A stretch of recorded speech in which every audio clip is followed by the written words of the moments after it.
In the last 2.5 months, I have ridden about 8,500 miles on a handful of different motorcycles, and one thing that I have had on all of those trips is this gloss white Bell Eliminator helmet. So before I even clean the bugs off of it, or my motorcycle for that matter, I figured I might as well give you all a good review of it. So let's get into it.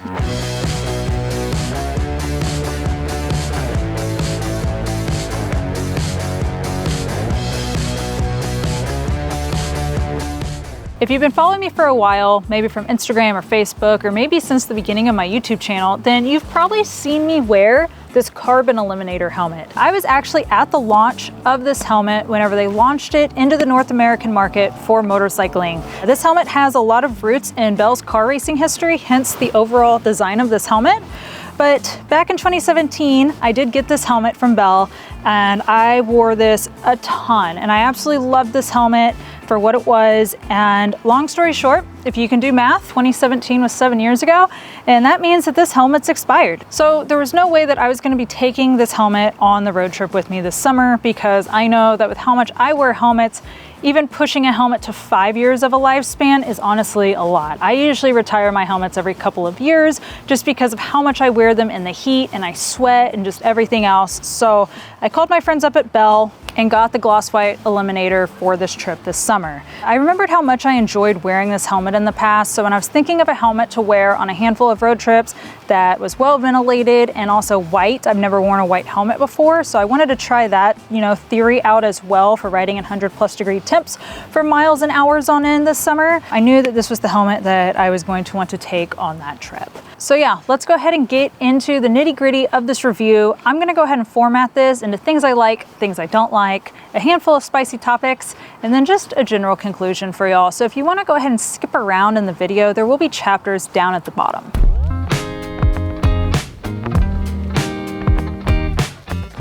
So a few things right off the bat that I did want to mention, and I guess these are things that I do like about the helmet. They are just kind of standard specs. This is a DOT and ECE 22.06 approved helmet. ECE 22.06 is the latest ECE standards in Europe. If a helmet is going to be manufactured and sold in Europe as of 2024, it has to have those certifications, which this Eliminator does. So that's pretty cool if you ask me, and from what I've been told, those ECE standards are actually higher than what standard American DOT certifications are. If you want to look into that through Google, you totally can, but I'm not going to dive into that can of worms in this video. Additionally, and one of my favorite things about this helmet is that it is super lightweight.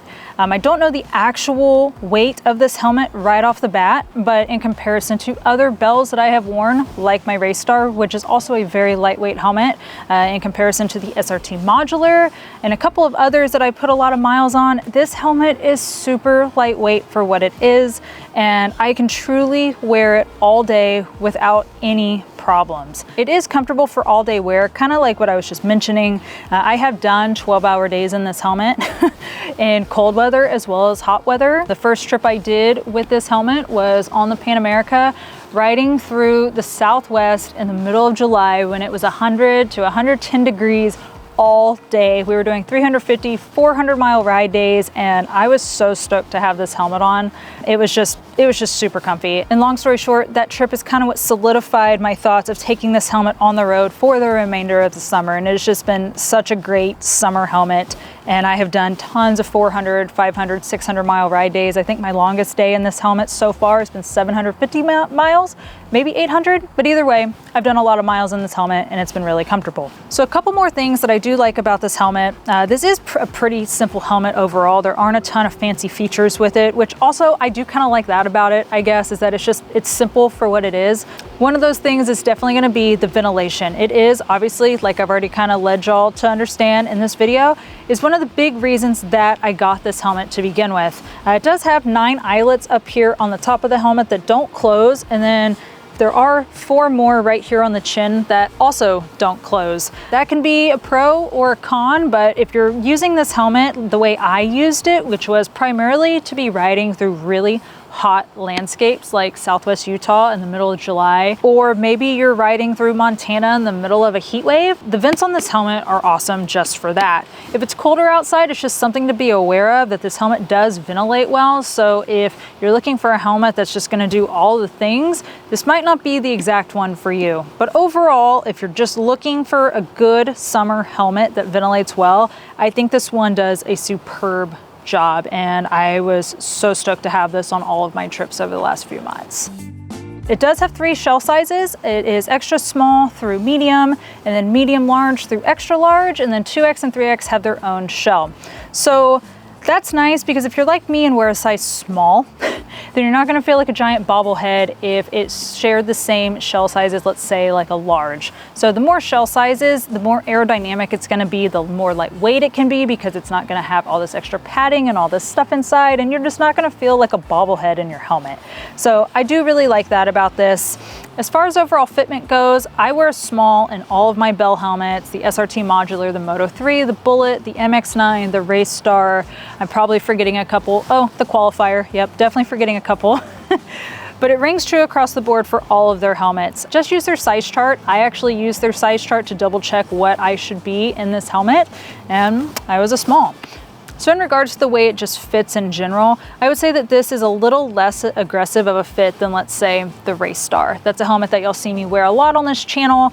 And the Race Star is just meant to be a road racing helmet at its core. It's meant to have a lot more aggressive of a fit than something like the Eliminator. That doesn't mean that the Eliminator is bobbling around on your head if it fits you correctly, but you will notice a difference when you put it on, that it is just a less aggressive fitting helmet. Lastly, this is an intermediate oval shaped helmet. If you don't know what that means, it's basically the shape of your head. Pretty much all of Bell's helmets fit intermediate oval head shapes. So just keep that in mind. Inside this helmet, there are recessed speaker pockets. I do use my Lexan Novus on this helmet with 0 issues. I can't feel the speakers inside at all. It is super comfortable. And then this is also eyewear compatible. So I wear contacts, I don't wear eyeglasses, but sometimes I do wear sunglasses if I'm feeling like riding with my shield up, or at night, sometimes I put clears on or yellows, because this is a tinted shield.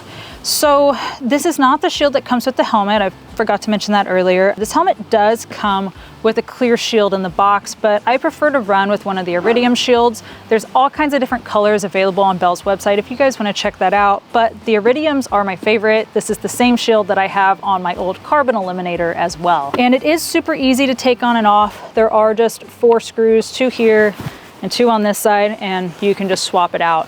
I wouldn't say it's something that I personally would want to swap out on the side of the road, but you could do that if you wanted, and it does come with a little kind of toolkit whenever you buy the helmet. So it does come with the tools you need to swap the shields out, which is also a plus. The last thing that I really like about this helmet is going to be the price of it. It is $399.95 MSRP in the USA. There are a few special edition colorways that are a little pricier, but overall $399.95 is what you can expect for the base model colors, which this one is. In comparison to some of the competitors that are out there that have similar styling, I will say that I think this one does match its price tag in regards to quality. So I do think that it is appropriately priced for what it is and the quality that you would just expect from a Bell helmet.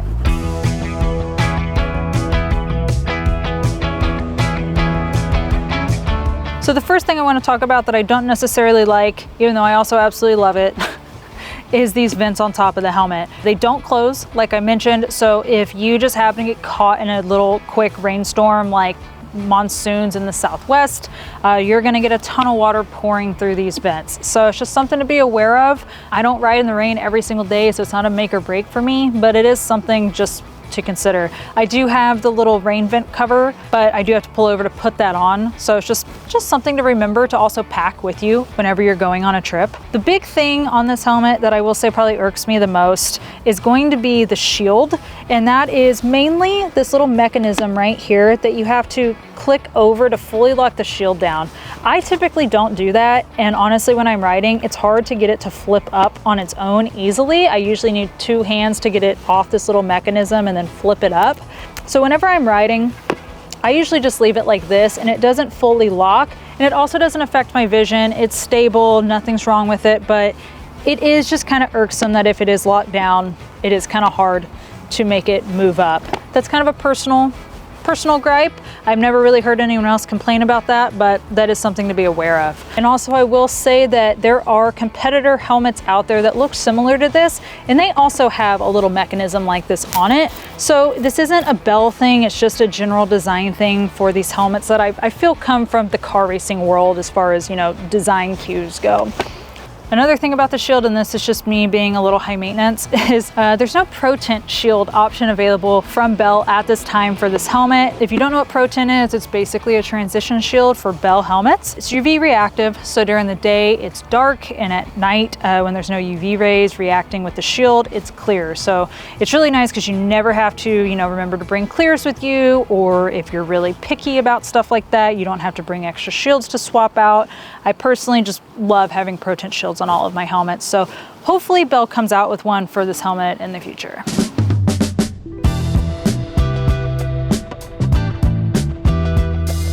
So a couple of spicy topics, and I wanted to save these for last because these are always two big topics that I see people talking about online, but it's so subjective to the rider, and there's so many variables to these topics that I have a hard time really touching on them in review videos on helmets because I don't think it's fair. So one of those things is going to be wind buffeting of the helmet, and the helmet does play somewhat of a role in wind buffeting. The helmet's aerodynamics are going to play a big factor in that, but so does your overall body positioning on your motorcycle. So someone that is 6 foot tall riding my motorcycle, for example, is going to have a completely different amount of wind hitting them in the face than if I'm sitting here and riding my motorcycle for this exact Clockworks 8-inch windshield, for example. They're gonna have so much more wind because they're more than likely gonna have a longer torso than me, which means that instead of here, their head's probably up here, figuratively speaking. So personally, I haven't had a lot of wind buffeting problems with this helmet. I've ridden this helmet on a Pan America, I've ridden it on a Heritage, I've ridden it on my Lowrider ST, and overall, I really haven't had any issues, but that's gonna be very dependent on you and your motorcycle and how it's set up. The second spicy topic that I wanna touch on is going to be the wind noise. Everyone's idea of what a noisy helmet is different. Personally, this doesn't bother me. I can hear my music in it whenever I'm using my Lexan Novus. I've also taken phone calls at 80 miles an hour on the road and been able to hear the other person with this helmet on perfectly fine. So I think that's all very dependent on the rider. I've heard and seen people online talking about how it's a noisy helmet, but ultimately I think that's up for you to decide.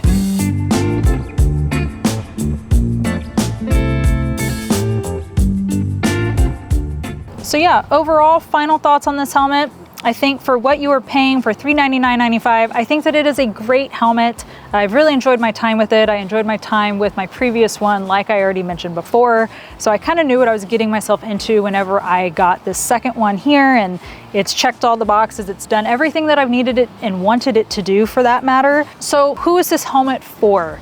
Personally, I think if you're commuting to work, I think you're gonna have fun in this helmet. If you're just someone who kind of cruises around your local community a lot and, you know, goes on 200-mile rides max, I think you're really gonna enjoy this helmet, especially in the summer months. As far as touring goes, I do think that this is a good touring helmet. Like I said, it checked all the boxes that I needed it to check.